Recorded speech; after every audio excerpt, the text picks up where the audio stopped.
boa noite, queridos irmãos e queridas irmãs. Bom, então agora a gente vai à nossa introdução. Como se divide o Livro dos Espíritos, né? Nós temos 4 partes, sendo a parte primeira composta pelas questões de 1 a 75. E do que trata a parte primeira? Das causas primárias. E que tem a sua correspondência, a sua ampliação no livro A Gênese, feito por Allan Kardec. E alguns podem pensar, mas 75 questões é pouco, né? Só 75? Mas são questões extremamente densas, filosóficas, de ordem científica, questões em que muitas vezes nós ficamos 2 encontros para tratar de alguma delas. A parte segunda é a parte mais interessante, pelo menos em termos de novidade, né? Foi onde Kardec abordou as comunicações entre o mundo material e o mundo espiritual, né? Onde Kardec fala em 613 é o número da última questão, e 76 é o número da primeira. Quase 550 questões acerca desse plano espiritual, o mundo dos espíritos, que se complementa no livro dos médiuns. A parte terceira já vai das questões 614 a 919. 919 é a grande reflexão de Santo Agostinho, que compõe as leis morais, que foi ampliada, né, e trazida através da obra O Evangelho segundo o Espiritismo. E, por último, a parte quarta, que trata das penas e consolações, que vai das questões 920 a 1019. Também podemos dizer que é uma parte pequena, né? Aproximadamente 100 questões, que foi também complementado no livro O Céu e o Inferno. E quem quiser se aprofundar um pouco mais na doutrina espírita, tem o livro As Obras Póstumas de Kardec, que foram escritos, né, que ele fez de forma tranquila, serena, sem nenhum tipo de obrigação. E ali nós vemos um outro Kardec, né, tratando de outros assuntos. É uma obra também interessante. Além, claro, dos volumes da Revista Espírita de Paris. E agora, queridos irmãos, queridas irmãs, aqui presentes conosco e que irão assistir esse estudo no nosso canal do YouTube, vamos às questões reservadas para o estudo da noite de hoje. Mais uma noite de sábado com vocês. Eu agradeço a oportunidade. E vamos à encomenda.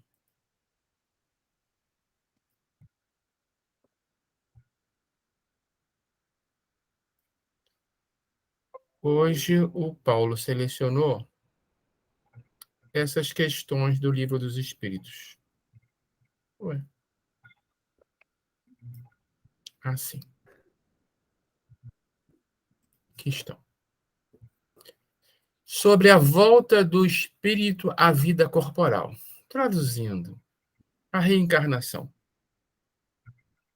Quando nós estamos encarnados, nós temos uma resistência tremenda a desistir da vida da matéria. Mas, em média, depois que a gente sai, não quer voltar, não. A menos de situações onde a reencarnação torna-se essencial para resolver nossos problemas kármicos e garantir a continuidade da nossa evolução. Então, vou dar 2 casos bem diferentes. Acho que os 2 são de André Luiz.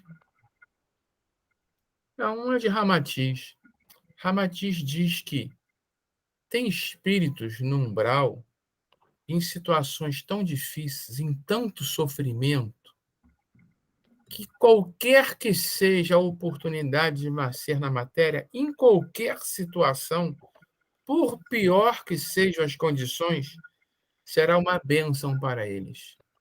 Nem que seja para nascer no corpo de uma criança subnutrida, de uma mãe subnutrida que vai sobreviver 2 dias de desencarnar. Passar por esse processo é um tratamento de limpeza, de reajuste, de reequilíbrio tremendo para esses espíritos em sofrimento, e eles topam qualquer coisa. Também tem um outro livro, que aí já falando de um espírito mais avançado, que tinha que executar um trabalho. E aí, para isso, ele ia precisar de reencarnar. Trabalho dentro do conceito da doutrina.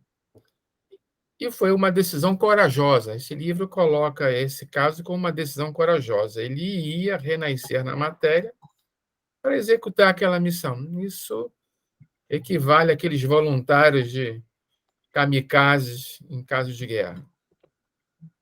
Porque se você não tiver essa necessidade kármica, é muito melhor estar do outro lado. Teve uma outra situação, acho que essa sim, que é de André Luiz, acho que eram 5 espíritos, um grupo, que estava com a evolução bloqueada, eles não conseguiam continuar o seu desenvolvimento, fizeram um trabalho de busca, deve ter sido alguma regressão astral, e descobriram um problema kármico muito antigo, e que a solução era reencarnar. Então, cada caso é o seu caso. Mas o fato é que a reencarnação é obrigatória para nós. No estágio evolutivo que nós estamos. Sabemos que aqueles espíritos muito trevosos, que ficam postergando esse momento, começam a sofrer efeitos negativos em seu corpo astral. O corpo astral começa a sofrer os efeitos gravitacionais e outros efeitos maiores, e eles, inclusive, tendem a se deformar por resistência à necessidade da reencarnação. Então, vários são os motivos para isso. Mas não é bem como esta pergunta aqui de Kardec nos induz a pensar. Se acontecesse que muitos espíritos se apresentassem para tomar determinado corpo destinado a nascer, que é o que decidiria sobre a qual deles pertenceria o corpo? Mostra uma visão ainda muito inicial de Kardec, né? Ele ainda está assuntando como é que é essa história de vida espiritual. Isso aqui me traz a imagem de uma fila de pão na padaria.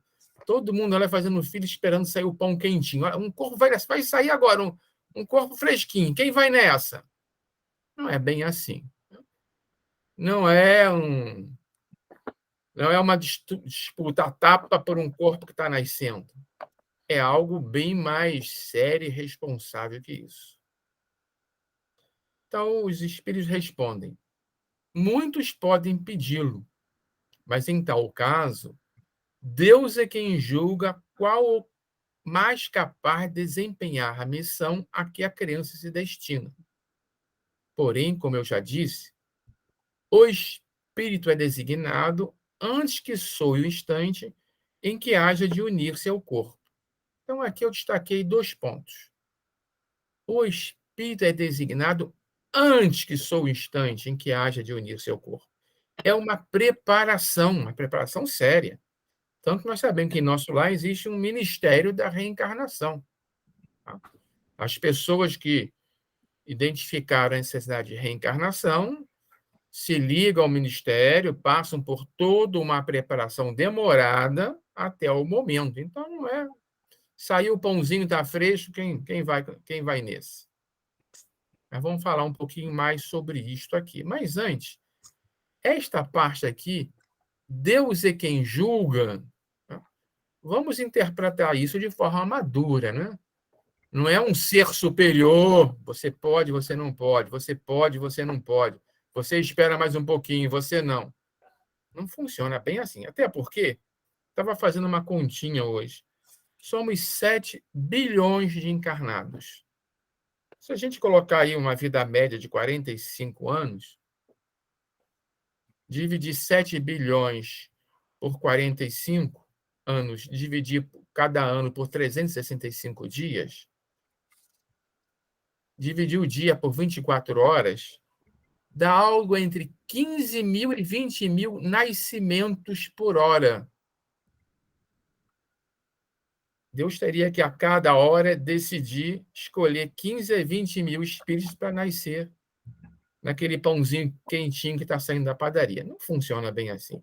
Deus estabelece leis, critérios, leis, princípios, e seus emissários aplicam esses critérios, leis e princípios conforme a necessidade de cada um.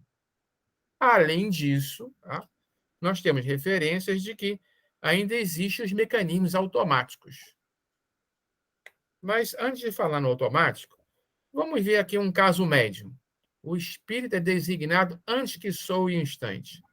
E aí tem um exemplo clássico. Em 2010, eu participei de um congresso onde nós fizemos uma apresentação usando esse tema. Hoje eu fui procurar na internet, está cheio de material sobre o caso Segismundo. Vocês devem lembrar.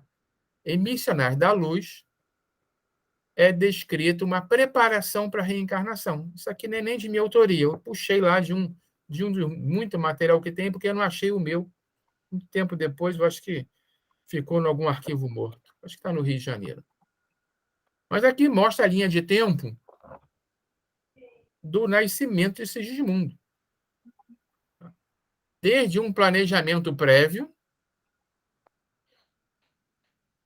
até aí ele foi inscrito no mistério da reencarnação, estudaram o caso dele, criaram um mapa cromossômico do futuro corpo dele, conforme necessidade, conforme o karma, conforme o melhor para aquele resgate naquela reencarnação. E isso foi um trabalho técnico.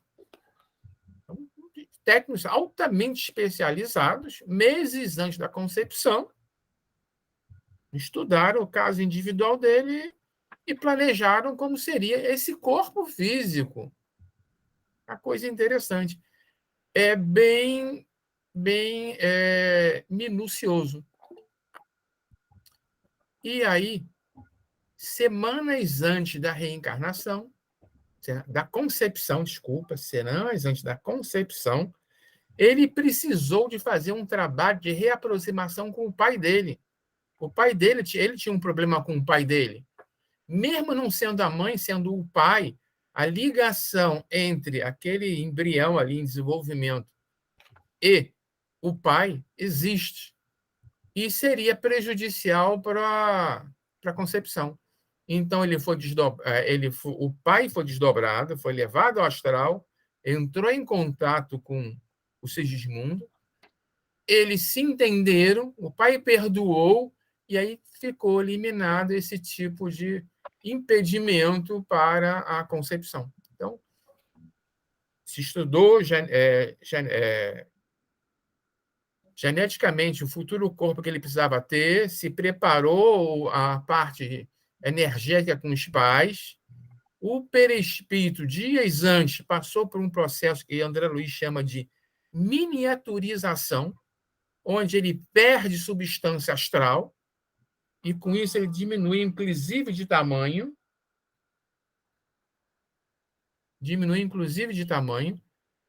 encolhe, o corpo astral se reduz ao mínimo, como uma sementinha, e antes da concepção ele é entregue à mãe. É uma cena até muito bonita, em que a mãe desdobrada o corpo astral miniaturizado do futuro filho, mecanismos automáticos entram em ação e aquele corpo astral é encaixado na sua posição de direito ainda antes da fertilização do óvulo. Então, isso aqui é uma coisa interessante. Não é esperar que o corpo está nascendo, está sendo gerado nos 9 meses, é nesse que eu vou. Foi feito todo uma sequência, foi respeitada. E na fertilização, o mentor veio e selecionou o espermatozoide mais em condições de atender a esse plano genético aqui. E ele foi acompanhado energeticamente durante o tempo necessário para que esse plano se cumprisse. E foi crescendo, se desenvolvendo, até a concepção propriamente dito. E aqui ele reencarnou finalmente? Olha, assim como os médicos não podem dizer hoje em que momento a vida começa, se é no primeiro dia, ou no quarto, ou no quinto mês, tá? Nós sabemos que só após 7 anos é que o encaixe é completo. A reencarnação só termina lá pelo 7º ano. Então, todo esse processo aqui é um processo reencarnatório. Não é o momento do parto especificamente. Até porque hoje, com as técnicas médicas modernas, se escolhe o dia do parto. Pode se antecipar, pode postergar um pouquinho depois. E isso seria meio estranho se esse momento aqui fosse um momento tão crítico assim. A criança já está lá, já existe uma psicologia uterina atuante, ela já está recebendo informações e influências do meio externo, já está moldando a sua futura personalidade e as coisas já estão acontecendo. Então, não é assim. Né? Não é um pãozinho saindo do forno e alguém lá, esse aqui é meu. Tem toda uma preparação para isso. Agora, também existem os mecanismos automáticos. Tem espíritos que não são sequer merecedores de passar por toda essa ajuda. E vai no automatismo. Vai no automatismo, ele entra em dormência durante um tempo determinado e vai ser atraído, aí sim, vai ser atraído automaticamente por um processo gestatório. Aí não dá para dizer, nunca vi nenhuma referência em que momento seria esse, quando o mecanismo é automático, se é antes ou depois da fertilização, mas em algum momento acontece a atração e a coisa vai independente da atuação da ajuda de mentores. Eu não tenho merecimento para isso. Bom, mas Kardec continua. Veja que isso aqui é o início, né? Kardec está aprendendo. São as primeiras perguntas.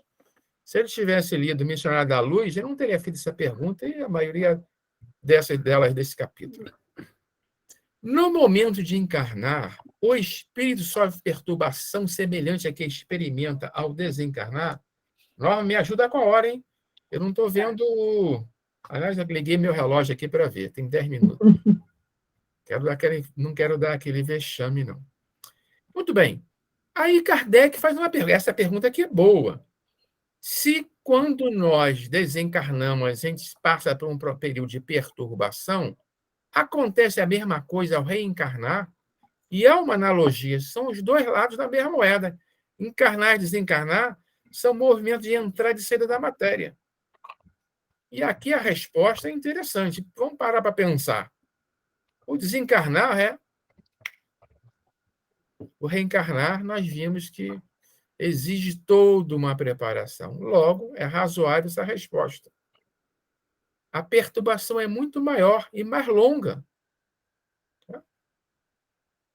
A partir daquele momento em que começou o processo de miniaturização, já começou a perturbação. O espírito já tende a entrar em dormência. E, a partir daí, toda a sequência é ativada e dura muito mais do que um desligar da matéria. Porque, pela morte, o espírito sai da escravidão. Sim, interessante essa escolha aqui do mundo espiritual. O espírito sai da escravidão da matéria. Pelo nascimento, ele entra para a era. A visão de quem está do lado de lá estão vendo que é uma visão dura. É uma visão dura. Viver na matéria, para quem já está medianamente evoluído, é uma experiência difícil. Aqui comparou com uma escravidão, e onde a morte é libertação.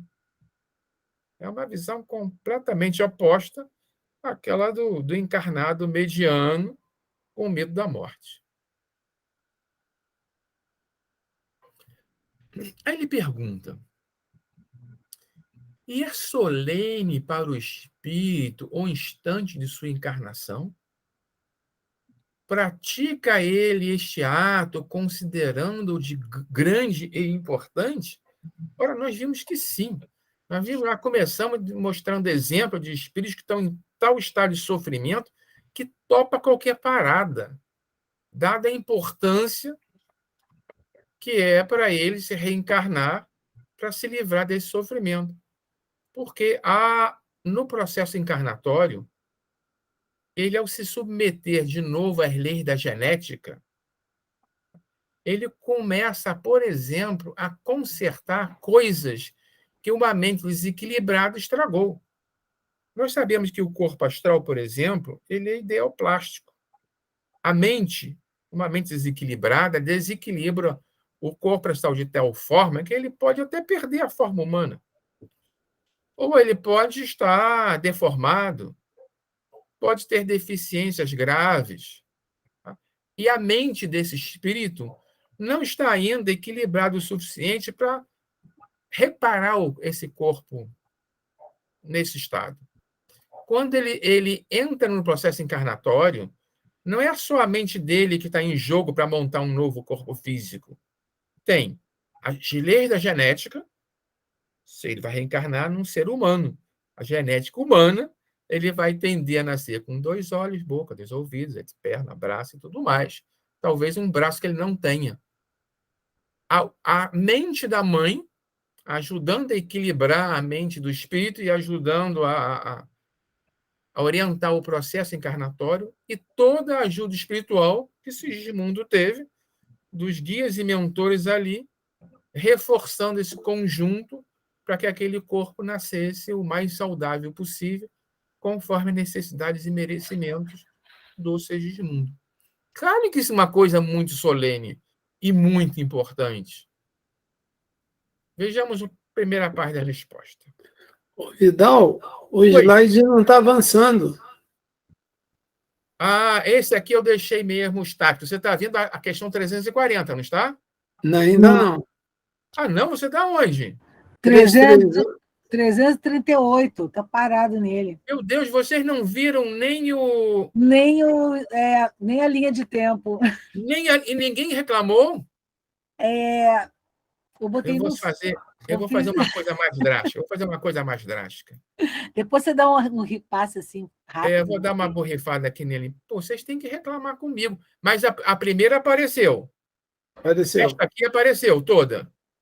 338 toda. E a 339? Só a pergunta. Então, vamos lá. A linha de tempo era essa. Uma preparação prévia, onde o espírito conclui que a reencarnação é algo que pode resolver problemas para ele. Ele já dentro do Ministério da Reencarnação, fazendo os estudos genéticos para o seu próximo corpo, aquela etapa que específica... Vidal, desculpa te interromper, tem que compartilhar. Você foi para ela aí no teu computador, mas não compartilhou. Meu Deus, sabe o que é isso?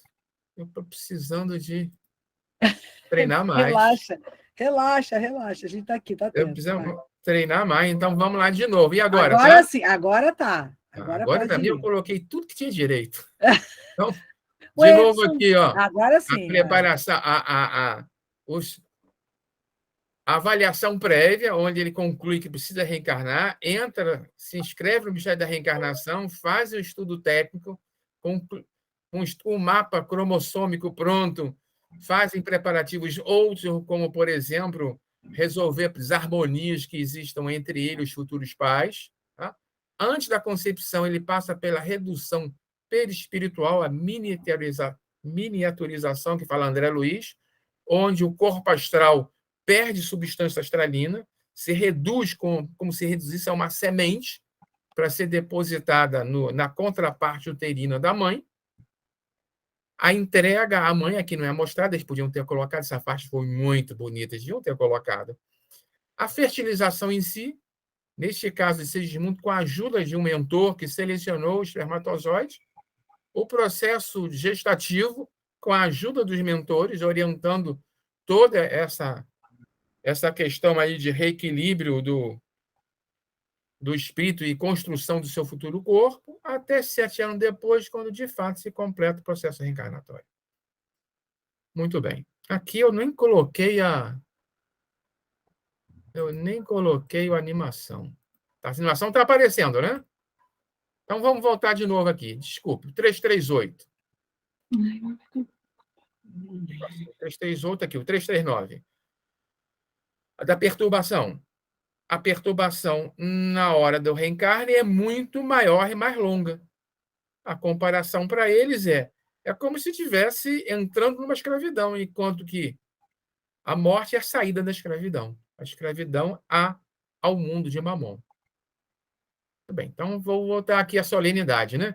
Então nós descrevemos o futuro para ver como é solene e como é importante esse processo. A resposta do mundo espiritual foi: 2 minutos. Procede como viajante que embarca para uma travessia perigosa e que não sabe se encontrará ou não a morte nas ondas que decide se afrontar. O viajante que embarca sabe a que perigo se lança, mas não sabe se naufragará. Ou mesmo se dá com o espírito.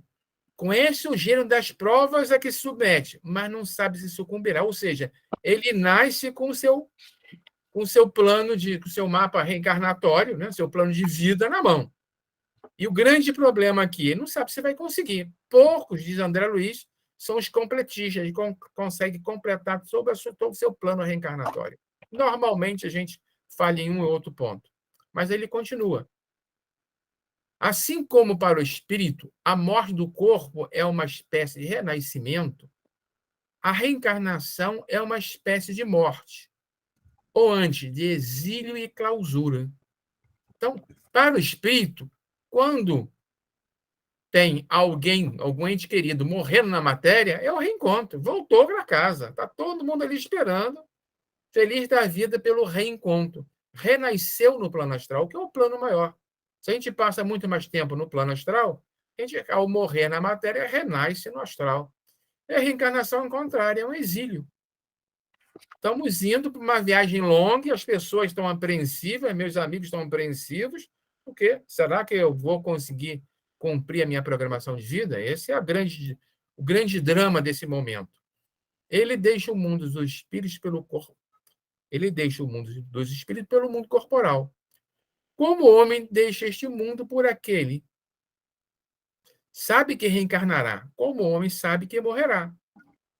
Mas como este em relação à morte, o espírito só no instante supremo, quando chegou o momento predestinado, tem consciência de que vai reencarnar. Aí eu paro aqui agora, eu só tenho 1 minuto. Perceberam que esta frase que eu destaquei aqui é o oposto da anterior? Se o espírito sabe com antecedência, se ele programa, se ele faz toda aquela sequência, como é que agora ele vai dizer o contrário? Parece que o mundo espiritual está se contradizendo. Eu não vou voltar atrás, nem tem tempo para isso, mas está escrito lá. Primeiro que não é de repente, ele sabe com antecedência. E por que é que ele diz que é só no instante supremo, quando chegou o momento predestinado, tem consciência de que vai reencarnar? Eu acredito que aqui ele está falando daqueles espíritos que estão no mecanismo automático, que não tem uma assistência como teve Segismundo. E em um dado instante ele entra em dormência e, a partir daí, as coisas acontecem segundo as leis automáticas de Deus. É uma explicação para essa aparente contradição. Que é o grande problema do Livro dos Espíritos, é dar uma resposta única para uma gama tão grande de situações evolutivas. Então, qual do homem em agonia? Essa tradução é meio difícil. Então, qual do homem em agonia, dele se apodera a perturbação que se prolonga até que a nova existência se ache positivamente encetada. A aproximação do momento de reencarnar sente uma espécie de agonia. Está muito ruim essa construção de frase. Mas quer dizer o seguinte: qual com o homem em agonia, ele entra em perturbação ao sentir que vai reencarnar. Porque tem todos esses problemas. Tá? Agora, 341, Norma, que assumiu, acho que hoje eu não paguei vexame, não. Ih, paguei 2 Isso, agora é a 341, né, querido? Que eu Isso. Vou deixar assumo. para você na tela, tá bem? Tá ótimo. Então, na incerteza em que se vê quanto às eventualidades do seu triunfo nas provas que vai suportar na vida, tem o espírito uma causa de ansiedade antes da sua encarnação? E aí a espiritualidade responde que de ansiedade bem grande, né? Pois que as provas de sua existência o retardarão ou farão avançar conforme ele as suporte, né? Então, essa ansiedade é exatamente porque o espírito não tem certeza, né, se ele vai ter vitória nesse planejamento que foi feito, se ele participou desse planejamento, né? Por exemplo, se ele tiver que passar por doenças contagiosas, né, para purgar os seus equívocos pretéritos, ele vai enfrentar, além do problema da doença, o desprezo, né? Porque outrora, por exemplo, quem tinha hanseníase era abandonado até pela família, não é verdade? Então, essa dor era muito forte para a pessoa suportar. Mais recentemente, nós passamos pela epidemia da AIDS, não é? E enquanto a ciência não avançou para aquele coquetel, as pessoas se afastavam de quem era contaminado por AIDS. Então, o sofrimento era muito potencializado. E, diante de tanto sofrimento, algumas pessoas até suicidaram-se. Então, retardaram a evolução, ou seja, não conseguiram cumprir com êxito, né, o planejamento reencarnatório. O espírito milanês ele faz uma analogia que um homem que pretende levar um peso de um determinado lugar para outro, quando ele não suporta esse peso, ele divide o fardo, né, para levar em 2, 3 vezes. Assim também a alma, ao descer para o plano físico, né, para o plano físico. Se ela não suporta as provações que escolheu ou que foram impostas a ela, né, quando a gente já recalcitrou tanto, afastando-nos das leis de Deus, que não podemos mais participar desse planejamento, não é? Ela as divide por outras vezes, qual viajou com terra. Nós todos somos espíritos medianos, né? Precisamos nos alicerçar muito na fé e no Evangelho do Cristo, vivenciando-o, para que um dia conquistemos a elevação dos espíritos missionários, né? Esses tudo suportam, tanto pisando nas lutas com os homens aqui na matéria, como quando estão em missões, né, nas trevas, resgatando espíritos do umbral, do baixo umbral, né? O sofrimento para esses espíritos de escola representam forças novas para os seus caminhos. Então, a vida ela é uma oportunidade de avanço evolutivo. Que nós possamos fazer valer a pena, né, essa oportunidade, não titubeando diante dos obstáculos, confiando na promessa do Cristo, né, que eu sempre estarei convosco. E assim a gente vai conseguindo o bom ânimo para suportar, né, as nossas provas. Vamos para 342. No momento de reencarnar, o espírito se acha acompanhado de outros espíritos, seus amigos, que vêm assistir a sua partida do mundo corpóreo, como vem recebê-lo quando para lá volta. Aí a espiritualidade responde: depende da esfera a que pertença. Se já está nas a que tenha a afeição, os espíritos que lhe querem o acompanham até o último momento, animam e mesmo lhe seguem muitas vezes os passos pela vida afora, né? Então, o que que a gente pode tirar dessa resposta da espiritualidade, né? Ela está dizendo que depende do plano espiritual, né? Que aquele espírito está da escala evolutiva daquele plano, né? E a gente merece estar naqueles planos que nós temos a vibração para lá estarmos, né? Agora, se ela vibrou bem pelas suas passagens na vida, né? Ela vai ter amigos e companheiros que são entrelaçados com ela pela fraternidade. E aí esses amigos, eles vão assistir ao seu ingresso, né? No mundo material, com todo amor, vão dando suporte de bom ânimo, né? Para que ela possa vir com fé para enfrentar as provas que precisar passar, né? E, e assim, segundo ele possa cumprir aquele destino, né? E que esse destino seja compensador para ele nas suas lutas na nova vida. E aí o espírito milanês, ele vai dizer que, de outra parte, se o espírito fez inimigos pelos lugares que percorreu, eles também se aproximam do seu desafeto no momento que ele vai reencarnar. Mas aí, o que eles emitem é muito diferente, né, dos amigos fraternos.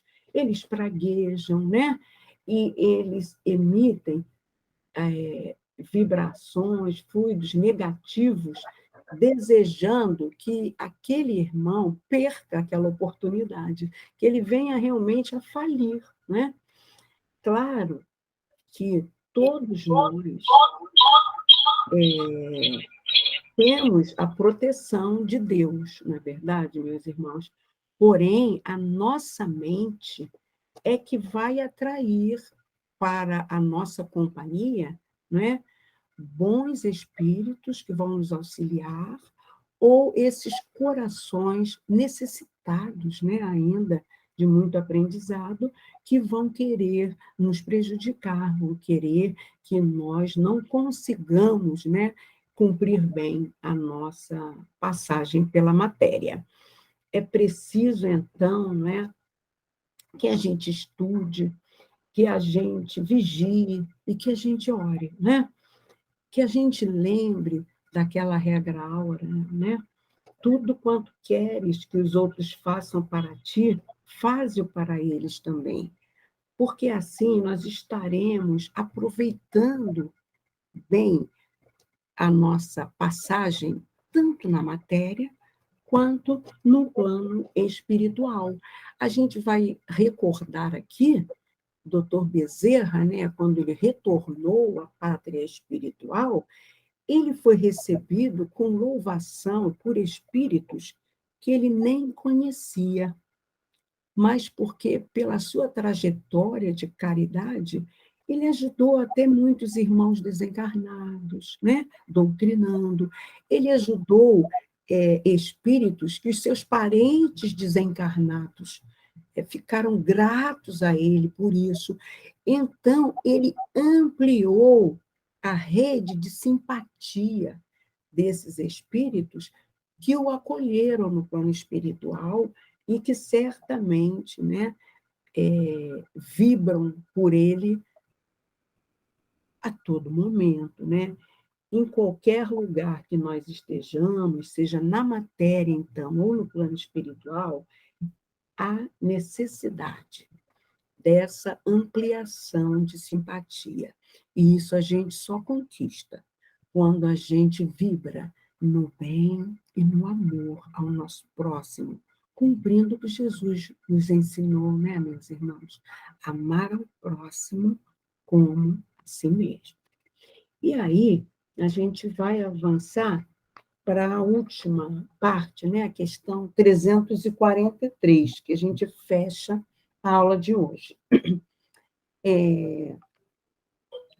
Os que vemos em sonho, que nos testemunham afeto e que se nos apresentam com desconhecidos semblantes, são alguma vez os espíritos amigos que nos seguem os passos na vida?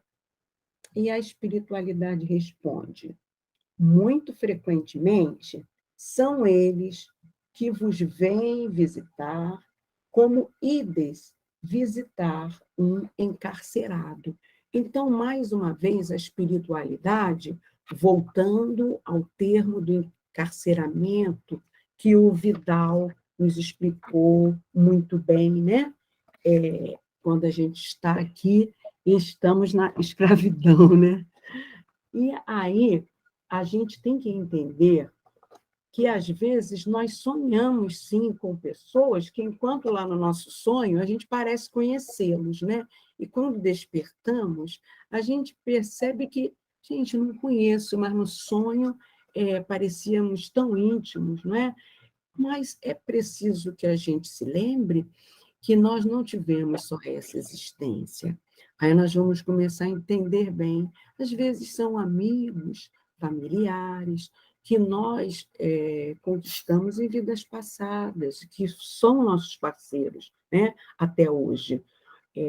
Também os espíritos guias, né, se comunicam conosco quando estamos desdobrados no sono e somos merecedores, né, dessas orientações. É claro que as lembranças que nós temos dos sonhos, muitas vezes, elas são muito poucas. Raríssimas pessoas têm lembranças nítidas, né? Naturalmente, mais dedicadas àqueles que têm a mediunidade, como a dona Ivone Pereira, né? Que ela tinha uma lembrança total dos ambientes que ela ia com os mentores, para os quais ela ia escrever, com o auxílio dos quais ela iria escrever as suas obras maravilhosas, que ela deixou para nós. Então, ela deixou-nos uma trilogia, né, que trata das vidas dela pretéritas, algumas delas, antes da última que ela vivenciou na matéria, né, nas Voragens do Pecado, O Cavaleiro de Lumière e o Drama de Bretanha, e que ali ela teve contato com os familiares, com os amigos, que ela conviveu outrora, né? E ela teve a total lembrança para poder redigir a sua literatura espírita. Mas, na maioria dos casos, né, as orientações recebidas pelos guias espirituais, quando a gente está desdobrado no sono, a gente guarda vaga lembrança, né? As lições recebidas vão ficando na nossa inconsciência, mas elas saem de nós, vão aflorando, e a gente pensando que são pensamentos próprios nossos, né? E o nosso raciocínio, então, vai utilizando desse intercâmbio, né, com o coração para a evolução natural do espírito. Quem quiser se aprofundar, nós temos um exemplo maravilhoso no livro, Nos Domínios da Mediunidade, no capítulo 20, Mediunidade e Oração. Neste capítulo, né, André Luiz vai presenciando o caso da dona Anésia, uma senhora com muita fé em Deus, que ela tinha uma frequência doutrinária de leitura, né? E ela estava passando por 2 provas dificílimas ao mesmo tempo, tanto uma separação conjugal, quanto a aproximação da desencarnação da mãezinha dela, quem ela cuidava com desvelado carinho, né? Aquela enfermidade da mãe. E aí, mas ela, assim, quando está muito tensa, ela volta-se para a oração, sugestionada pela filhinha, e lê uma mensagem doutrinária em voz alta, porque ela já tinha o conhecimento da necessidade de ler em voz alta, porque outros espíritos ali estavam e poderiam serem beneficiados por aquela leitura em voz alta. Porque quando os espíritos estão mais terra a terra, eles não leem a mente, né? Eles precisam de ouvir a nossa fala. E então, nessa situação, depois que ela agiu nesse sentido, ela repousou ao lado da mãe. E aí, Aulus e a amiga dela, que estava lá ao lado de Aulus, aproveitaram-se desse momento para auxiliá-la. E aí Aulus jorrou fluidos, né, no córtex cerebral dela, ela desdobra-se e lá ela começa a receber orientações de Aulus acerca do perdão, né, que ela deveria compreender que seu marido a abandonou porque ele estava numa condição agora de filho dela. Ela deveria sair da ilusão da mulher, que o casamento é feliz para sempre, mas ela deveria assumir o papel da mãe amparando seu filho. Ele precisava mais da ajuda dela, né? E ela começou a aceitar aquilo, mas ela estava muito sofrida ainda, né? E depois o Aulus aprofunda e fala para ela que ela deveria agir assim também com aquela moça que interferiu no relacionamento dela com o esposo. E ela, no momento, não, isso já é demais e tudo, mas o Aulus, com aquela riqueza de luz que ele tinha, ele conseguiu convencê-la, sim, que era também uma irmã em desarmonia, que necessitava, sim, de oração para a sua superação. Quer dizer, quando ela desperta, ela não tem uma lembrança nítida dessas orientações que ela recebeu no plano espiritual, mas ela já desperta aliviada, ela já desperta mais serena e começa a pensar diferente. Começa a pensar que não adianta, né, atritar naquela situação. Ela deveria voltar-se para a prece, para a oração. Ela que já tinha toda uma formação doutrinária, mas que estava muito perturbada, né, com as dores acumuladas que ela vinha sofrendo. Mas aí ela repensou, por causa desse aconselhamento no plano espiritual. E aí ela conseguiu a serenidade para ir tocando, né, a vidinha dela, amparada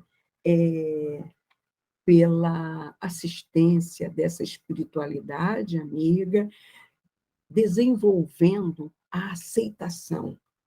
Aquela aceitação que Divaldo nos fala quando ele repete o mantra do Sai Baba, né? Entrego, confio, aceito e agradeço. Que cada um de nós possa trabalhar para conquistar essa condição. Muita paz, meus irmãos.